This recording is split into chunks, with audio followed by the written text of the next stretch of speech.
એક શાકની રેકડી લઈને એક માણસ શાક વેચવા નીકળે શેરીઓમાં, લ્યો કોઈ શાક, લ્યો કોઈ શાક.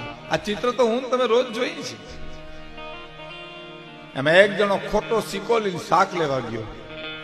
શાકવાળાએ સિક્કો લઈ લીધો, શાક દઈ દીધો, જોઈ લીધો ખોટો સિક્કો છે, શાક આપી દીધો. બીજે દિવસે મહારાજે કોકને કીધું, બોલો શાક વાળો રૂપિયા જોતો નથી, ખોટા સિક્કા લઈ લે. બીજે દિવસે મહારાજ એવો કોક ગયો, સિક્કો દીધો, શાક આપી દીધું.